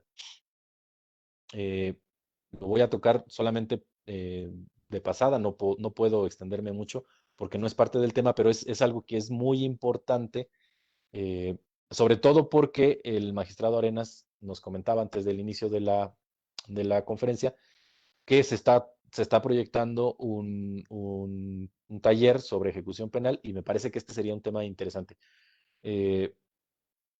Este principio de proporcionalidad entre delito y pena del que todos los autores de derecho penal hablan, tiene una relación se crea un puente entre la teoría del delito y la ejecución penal. Normalmente nos enseñaron en la escuela que primero se generaba el principio de legalidad, después el de taxatividad y después el de proporcionalidad. Incluso los enseñan en ese orden en las facultades de derecho. Sin embargo, esto debe ser replanteado. ¿Cuál fue el primer indicio, el primer esbozo, el primer ensayo del principio de proporcionalidad de las penas? Pues fue la ley del talión. Ahí encontramos digamos que la semilla, el germen del principio de proporcionalidad de las penas. Ojo por ojo, diente por diente. Y eso está en un instrumento religioso, no jurídico. Pero entonces encontramos que antes del principio de legalidad y antes del principio de taxatividad surgió el principio de proporcionalidad. Y a partir de ese ojo por ojo, diente por diente, se fue desarrollando toda la teoría relativa a la proporcionalidad entre el delito y la pena. Después fue evolucionando esta teoría para llegar a la conclusión de que el castigo debe de ser igual a la ofensa. Ya no se habla de ojo por ojo, sino el castigo debe de ser igual a la ofensa, o puesto al revés, la pena debe de ser proporcional al delito. Así lo dice incluso nuestro Código Nacional de Procedimientos Penales y nuestra Constitución. Una vez que entendemos el principio de proporcionalidad, de que debe existir alguna relación entre el hecho delictivo y la sanción, entonces podemos ver cómo se desarrolla el principio de legalidad y el principio de taxatividad. Si queremos que exista una relación de proporcionalidad, la pena debe de estar establecida, el delito y la pena deben estar establecidas en una ley para que exista algún tipo de proporcionalidad, de certeza jurídica. Y esa ley debe ser una ley en sentido formal y material, es decir, principio de taxatividad. Fíjense cómo incluso en la escuela nos lo enseñaron al revés, ¿no? Y esto lo podemos entender únicamente cuando estamos revisando ejecución penal, cuando estamos revisando, ¿de verdad la prisión sirve para algo? ¿De verdad la pena tiene una función social, jurídica, económica incluso? Y entonces nos empezamos a regresar en los principios del derecho penal y nos damos cuenta de que no, es del principio de proporcionalidad de donde surge el principio de legalidad y el principio de taxatividad. Y de ahí mismo, de el principio de proporcionalidad, de su tipificación, surge también esta relación que decíamos entre la teoría del delito y la ejecución penal. Para que solamente ante la tipificación puede haber algún grado de certeza jurídica. Esto es saber de antemano cuál es el acto u omisión prohibida. Esto es tipicidad. Si ese acto es o no contrario a derecho, antijuricidad. Y si el resultado tiene un juicio de desvalor, culpabilidad. Todo eso tiene que ver con el principio de proporcionalidad. Insisto, nos lo enseñaron al revés en la escuela y tenemos que empezar a replantearnos todo lo que hemos pensado que era cierto hasta el día de hoy. Me regreso al tema de la subjetividad en ejecución penal. Estamos entendiendo ahora, primero, cómo surgen estos fenómenos de discriminación hacia ciertos grupos humanos por parte de otros grupos humanos. Estamos entendiendo por qué existe este divorcio entre la realidad y la ley, la Constitución en México y la ley de ejecución. Si uno lee la ley de ejecución, diría, bueno, pues qué bueno, en México se respetan todos los derechos de los presos, ¿no? Pero la realidad fáctica nos agarra a todos con los dedos en la puerta y nos dice no. Como mencionaba Víctor, tenemos únicamente que leer el Diagnóstico Nacional de Supervisión Penitenciaria para darnos cuenta de que hay un divorcio entre el discurso jurídico y la realidad, y normalmente cuando existe este divorcio entre la realidad y la ley, lo que está mal casi siempre es la ley. Así que tenemos que buscar cómo vamos a hacer para encontrar cuál es la realidad del respeto a la dignidad de las personas privadas de la libertad, y a partir de identificar cuál es el estado real, cómo lo impulsamos. Eso lo tenemos que hacer desde la trinchera de la sociedad, pero sobre todo desde el sistema de justicia de ejecución penal.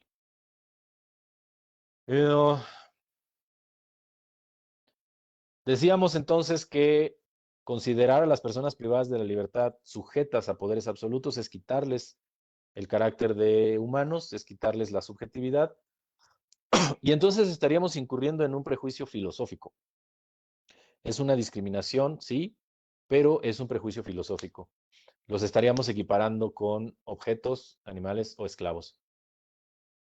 Y era lo que mencionaba Víctor en la introducción. Todo surge desde el momento en el que empezamos a hacer una diferencia entre ellos y nosotros. ¿Quiénes son ellos? Son las personas privadas de la libertad y sus familias. ¿Quiénes somos nosotros? Los que no estamos ni hemos estado nunca en prisión. Lo que tenemos que preguntarnos es, ¿de verdad existe esta división entre ellos y nosotros? Del concepto de la subjetividad surge el siguiente concepto lógico. Una vez que entendemos quiénes son sujetos, una vez que la sociedad le asigna a una persona o a un determinado número de personas el carácter de sujeto, la siguiente construcción social es la comunidad. ¿Cómo está compuesta la comunidad? Pues obviamente está compuesta por sujetos. No está compuesta por animales, no está compuesta por objetos, no está compuesta por esclavos. La comunidad es aquello que nos hace iguales a todos. ¿Se dan cuenta cómo existe esta relación necesaria? Y por eso es que se había pensado en los sistemas de regeneración y de readaptación que las personas salían de la comunidad. ¿Por qué? Porque no son iguales a mí. Eso quiere decir que no están en mi comunidad. Y por eso es que se piensa que cuando la persona sale de prisión, regresa a la comunidad. En realidad nunca sale de la comunidad, nunca sale de la sociedad, como para que tengamos que regresarla a la sociedad. La prisión sigue teniendo vasos comunicantes con la sociedad libre. ¿Son dos tipos de sociedad? Sí, por supuesto que son dos tipos de sociedad, pero forman parte de una misma comunidad. Pero, como decíamos, el concepto de comunidad es la siguiente construcción. Después de construir socialmente quién es sujeto, lo que sigue es construir socialmente quiénes pertenecen a la comunidad y cuál es la comunidad. O más bien, en la construcción del concepto de comunidad, es necesario el reconocimiento explícito de la dignidad del interlocutor. Lo voy a tratar de traducir. Esto es un concepto sociológico. A los abogados nos cuesta mucho trabajo entender conceptos sociológicos. En el momento en que se está construyendo el concepto de comunidad, tenemos que reconocer, o todos reconocemos explícitamente, el valor de la otra persona para decir, sí es parte de mi comunidad. En estos ejemplos que hemos ido poniendo, dentro del machismo únicamente se reconoce como parte de la comunidad a otro hombre. En el clasismo únicamente se reconoce como parte de la comunidad a otra persona rica. En el racismo únicamente se reconoce como parte de la comunidad a otra persona caucásica. Así que es necesario el reconocimiento explícito de la dignidad del interlocutor para que construyamos el concepto de comunidad. ¿Qué quiere decir eso aterrizado en la materia de ejecución penal? Que como sociedad, como operadores jurídicos, como sistema de ejecución penal, necesitamos reconocer explícitamente el valor que tienen las personas privadas de la libertad. Una vez que hacemos eso, lo que estamos haciendo automáticamente es que pasen a formar parte del concepto de comunidad y les estamos regresando el carácter de personas. Sin embargo, esta es la razón por la cual se había pensado originalmente en los dos sistemas anteriores que las personas salían de la comunidad y tenían que ser regresadas a ella, ¿no? Y voy a cerrar con esto, que es, digamos, una de las ideas más fuertes, incluso revolucionaria, de la escuela del doctor Miguel Sarre. El problema o lo que caracteriza a la persona privada de la libertad no es un problema moral, no es un problema social, no es un problema psicológico, es un problema jurídico. Llegando a esa conclusión racional, que es un problema jurídico, entonces podemos entender que es posible regresarle la dignidad y el valor a la persona privada de la libertad, volverlo parte de la comunidad, regresarle la subjetividad, hacerlo como un ejercicio similar al que hemos estado haciendo históricamente para reconocer lo valioso y la dignidad de las mujeres con respecto a los hombres, de los indígenas con respecto al eurocentrismo, de la diversidad sexual con respecto al heterocentrismo. Tenemos que llegar a la misma conclusión. Las personas en prisión no valen menos. Tuvieron un problema jurídico, lo enfrentaron y concluyeron con él. Punto. Algunos volverán a delinquir, sí, algunos volverán a delinquir. Otros lo harán por primera vez, no lo podemos evitar. Esta sociedad es tan compleja que no podemos evitar que existan personas que cometen delitos, no delincuentes, no criminales, no malandros, personas que cometen delitos. Una vez que logramos entender eso, podemos empezar a cambiar la reacción de la sociedad hacia el delito y la reacción de la sociedad hacia el concepto de persona. Por mi parte es todo. Regreso los micrófonos a la Escuela Judicial para que nos digan si existen preguntas y respuestas.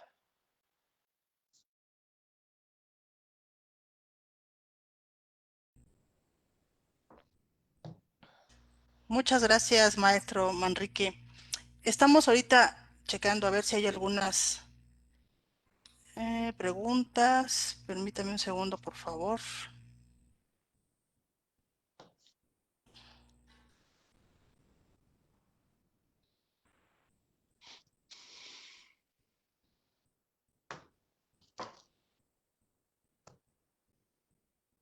Bueno, ahorita en este momento no hay ninguna pregunta, maestro, pero bueno, hay algunas felicitaciones y usted quería saber, ¿no? Que cuántas personas habían estado conectadas, pasan un poquito de 200 personas, entonces Súper. tenemos muy buena, auditorio. Eh, no sé si demos un minutito a ver si algunas personas quieran hacer sus preguntas. Claro que sí.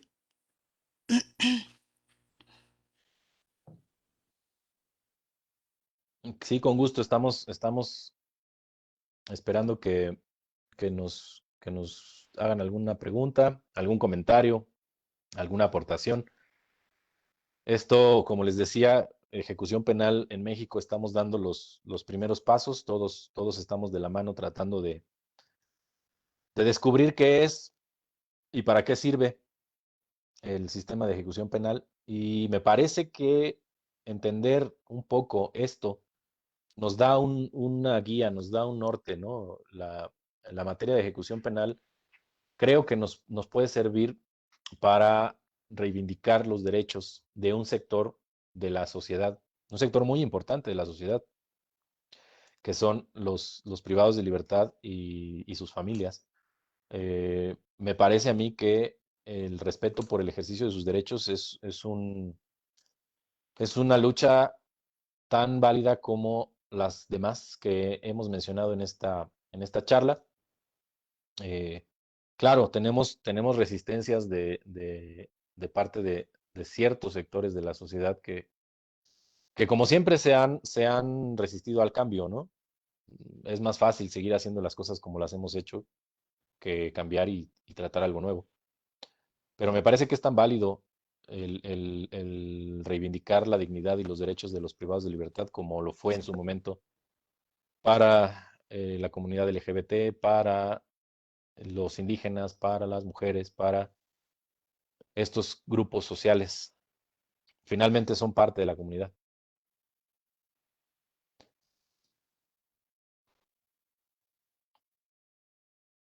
Pues como siempre, un gusto platicar con todos ustedes. Eh, a mí me da mucha alegría poder platicar. Antes de empezar la charla, yo decía que para mí es mejor la capacitación presencial, eh, pero bueno, pues tenemos que adaptarnos a estas tecnologías. ¿Le ayudo a leerlas o ya se conectó? Sí, ya Si me pueden, perdón, ahorita le damos lectura. Permíteme un segundo, por favor, tengo un poquito de problemas técnicos. Deme un segundo.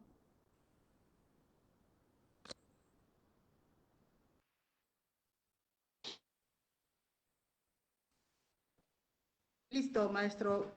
Gloria Castrejón, en cuestión de la libertad condicionada en la fracción primera, si la persona tiene dos sentencias y una ya la compurgó. Hasta ahí es la pregunta. ay, está como incompleta la pregunta, pero Completa, sí. creo entender a dónde va. Eh, Uno de los requisitos para la obtención de la libertad condicionada y anticipada es que no exista diversa sentencia condenatoria firme. Esta persona nos pregunta, en el caso de que haya dos sentencias y una ya la compurgó, bueno, hay un criterio entre algunos jueces de ejecución que dicen que ese requisito está, está sujeto a que las dos sentencias hayan sido ya durante la vigencia de la ley de ejecución. Si, si una de las dos sentencias es anterior a la vigencia de la ley de ejecución, algunos jueces dicen puede no tomarse en cuenta en virtud de la garantía constitucional de no retroactividad en perjuicio. Es lo que hacen algunos jueces de ejecución. Eh, yo particularmente creo que pues sí está difícil de entender la redacción de la ley en ese punto. ¿Por qué? Porque el legislador no dijo directamente antecedente penal. No sabemos si a lo que se refiere es a que exista antecedente penal y si así fuera, ¿por qué no lo dijo como tal, antecedente penal? O si se refiere a otra cosa, tal vez una pena que esté pendiente de compurgarse y no como en el ejemplo que nos ponen, que ya la compurgó.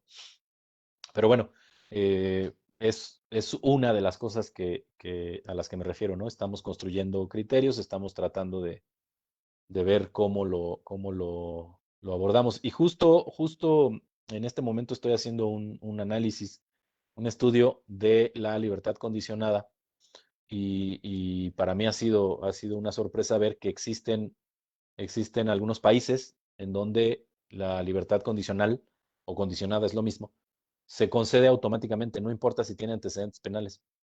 Lo único que cambian son los porcentajes de pena compurgada. Por decir algo, si la persona no tiene un antecedente penal o una diversa sentencia condenatoria, y hay un país incluso que la concede al tercio de la pena, un tercio de la pena si no tienes antecedentes. Y si tienes antecedentes o eres reincidente, entonces te la conceden a la mitad o a las dos terceras partes. Me parece que si ese era el sentido de la pregunta, bueno, existe este criterio en México. Si la primera sentencia no causó ejecutoria antes de la entrada en vigor de la ley, se puede no tomar en cuenta. La siguiente pregunta. Sí, maestro, bueno, de no tener en un momento ninguna, son bastantes. Le voy a hacer algunas y ya las demás, si me hace usted el favor, se las mandaría el correo electrónico y se nos puede dar contestación para poderles mandar estas respuestas. Claro que sí. Manuel Estrada le pregunta, ¿cuál cree usted que sea el principal factor de reincidencia, tomando en consideración la estigmatización que tienen las personas sentenciadas tanto a nivel social y laboral? Claro, sí, claro. El principal factor de reincidencia, pues sí, tiene que ver con qué hacemos para que la persona que va saliendo de prisión, a ver, lo voy a plantear al revés.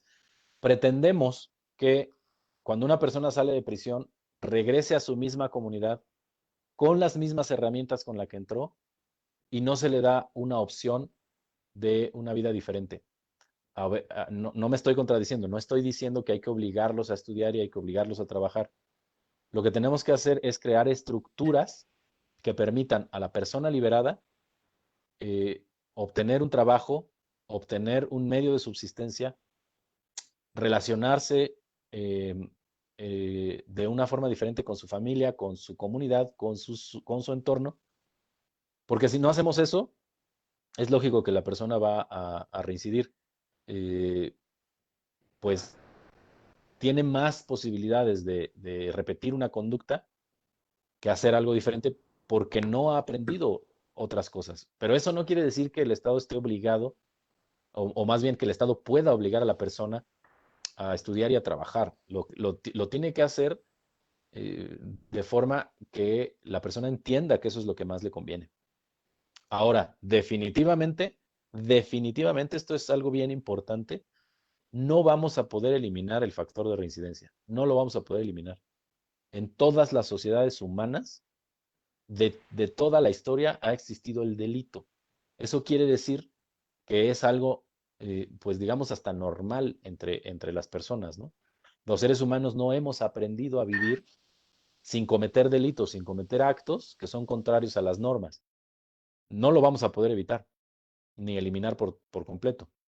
Uno de los más importantes factores de reincidencia, pues es justamente que la persona no tiene herramientas distintas para enfrentar su vida. Y claro, al salir de prisión nadie lo contrata porque, pues, qué miedo contratar a un expresidiario, eh, y la sociedad lo sigue excluyendo, ¿no?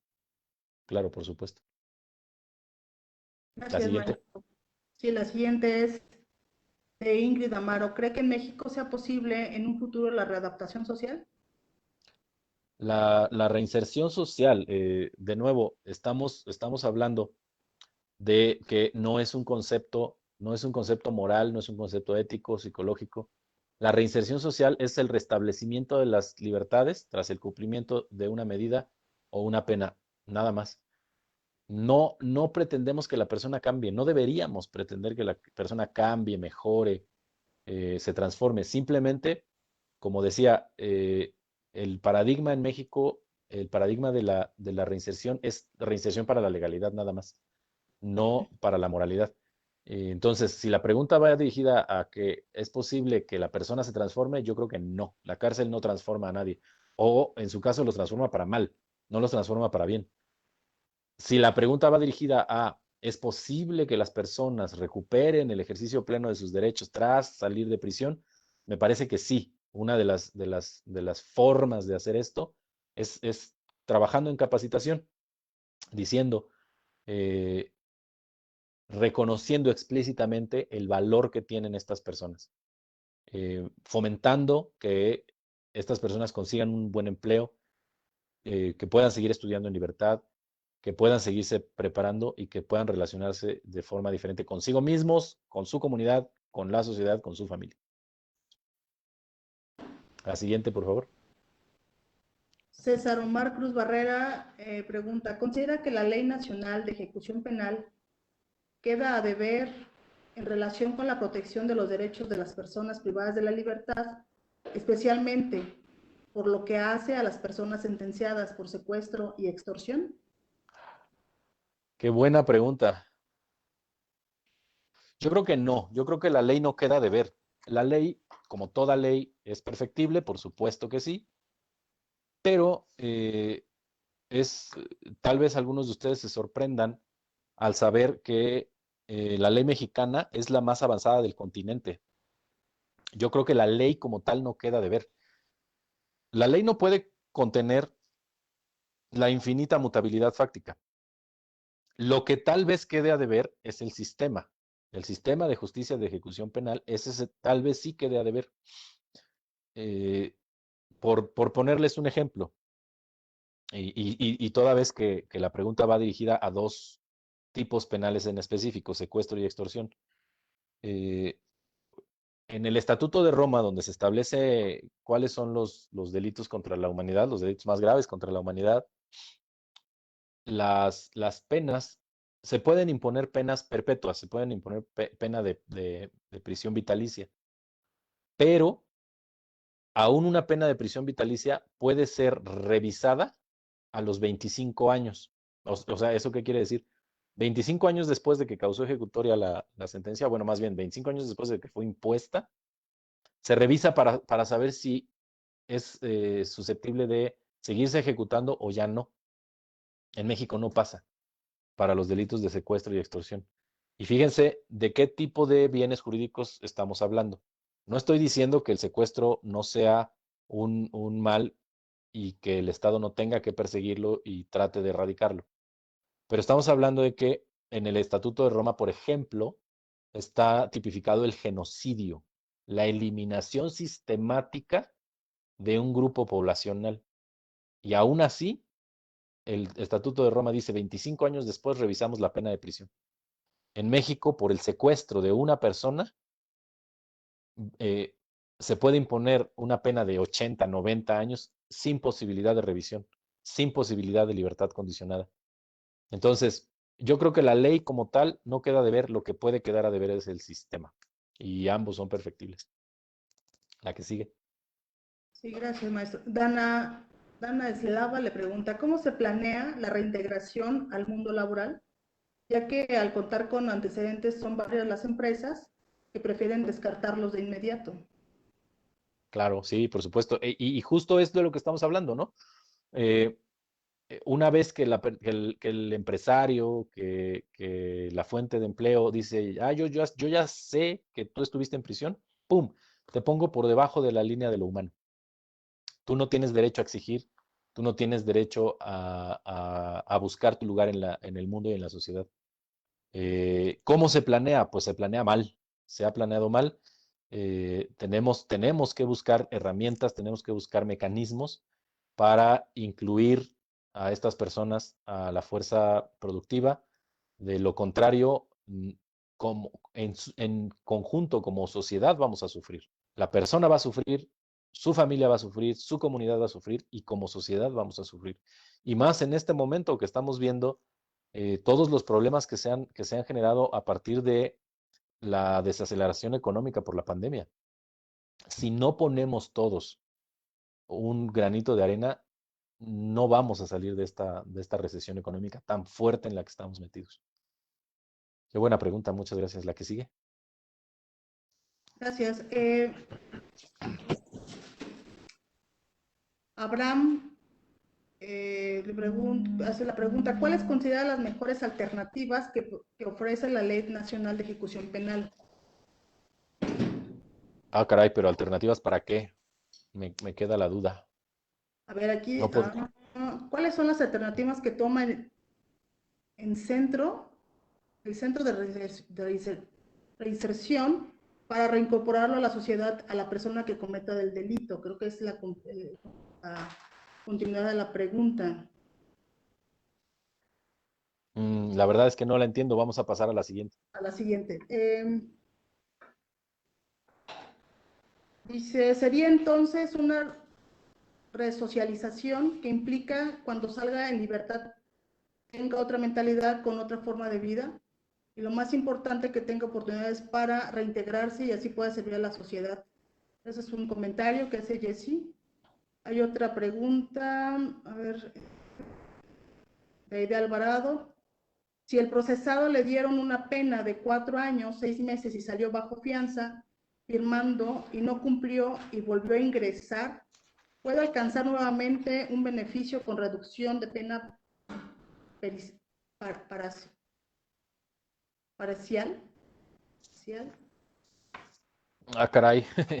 A ver, 4 años, 6 meses, salió con fianza, no cumplió, no sabemos qué fue lo que no cumplió, no sabemos si era procesado o sentenciado, y después nos dice vuelve a ingresar, puede obtener un beneficio. Sí, si cumple con los requisitos de la libertad condicionada anticipada, el hecho de que haya salido con fianza y que no haya cumplido con las condiciones que se le impusieron como fianza, la verdad es que no entiendo mucho la pregunta porque de entrada ya las fianzas ya no existen en el sistema nuevo, como tal, pero voy a tratar de despejar lo que creo que está preguntando. Durante el proceso, obtiene su libertad, no, no acredita, no cumple con los requisitos que se le impusieron, vuelve a ingresar. La pregunta es, ¿puede obtener un beneficio? Sí, tanto en el proceso puede volver a solicitar la modificación de la medida cautelar como en ejecución puede solicitar beneficios de preliberación. Habrá que ver si cumple con los requisitos para uno y otro supuesto, pero no veo una razón para no hacerlo. Espero haber entendido bien la pregunta porque tampoco me quedaba muy clara. La que sigue, por favor.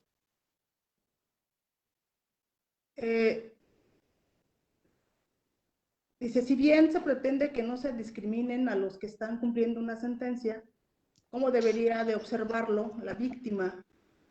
¿Qué estrategias deberían de aplicarse sobre su raciocinio? Claro, sí, claro.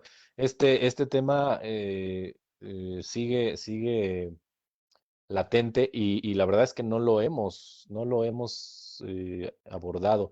Así como el sistema de justicia de ejecución penal pone foco en el privado de libertad, debería ponerlo también en la víctima. ¿Qué estoy diciendo? Que así como le damos tanta atención al tema de la persona privada de la libertad, tenemos que entender que también existe la otra parte, que es la víctima, directa o indirecta, y necesitamos trabajar en ello. Eh, Tenemos que desarrollar las pautas de actuación de los asesores jurídicos de las víctimas en ejecución penal, cosa que no se ha hecho y que tenemos que empezar a hacerlo. El otro día me preguntaban, es que la ley de ejecución no es igualitaria, le da muchos derechos a la persona privada de la libertad y olvida a la víctima.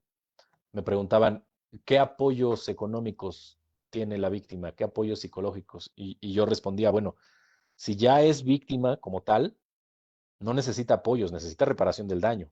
Y la reparación tiene que ser integral. Y de eso se ocupan el Ministerio Público, el asesor jurídico, el propio Tribunal de Enjuiciamiento, se ocupan de que la reparación del daño sea integral.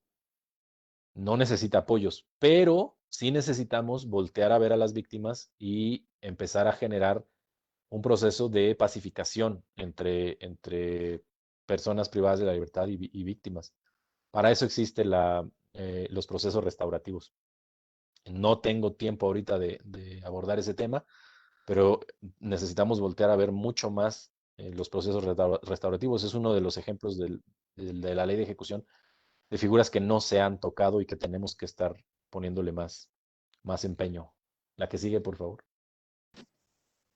Sí, gracias, maestro. Vamos a ir con la última pregunta. ¿Cuáles son los métodos del Centro de Reinserción Social para poder incluir a la persona que comete el delito a la sociedad? Ah, caray, pues no sé cuáles sean, pero los que deberían de ser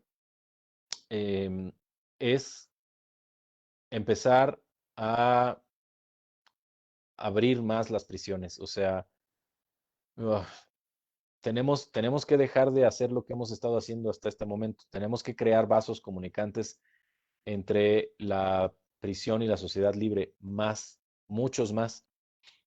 Si no lo hacemos, si seguimos pensando que los muros de las prisiones no son tanto para que las personas presas no se escapen, sino para que la sociedad libre no vea lo que pasa dentro, pues no vamos a cambiar nada y vamos a seguir metidos en esta espiral de violencia, delincuencia, corrupción, y no vamos a salir nunca de ellas.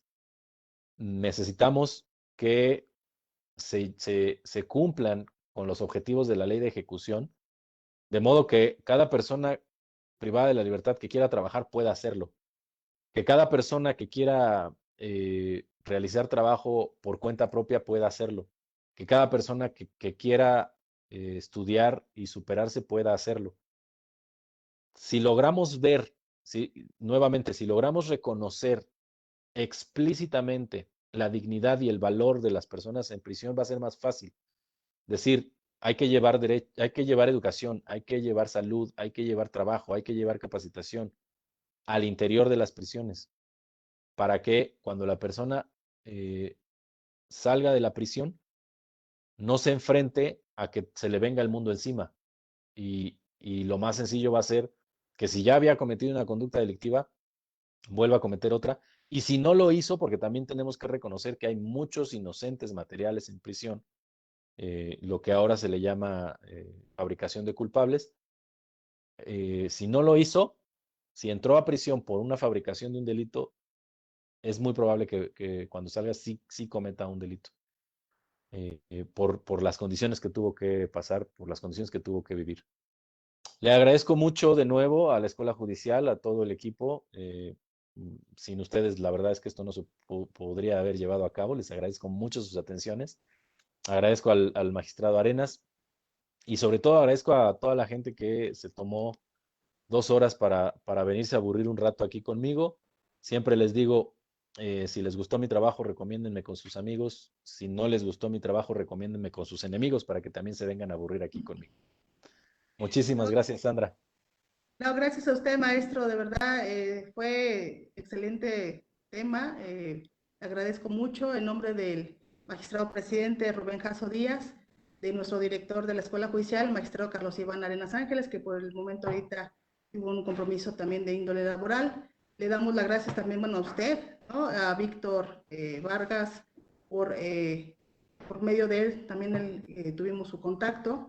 Y bueno, pues nos quedamos con un grato sabor de boca, y yo creo que lo vamos a seguir invitando, maestro, para que nos haga usted el honor de impartir algunos otros cursos. Digo, ya usted ya habló con el magistrado y el director, y creo que podemos hacer varias cosas en conjunto.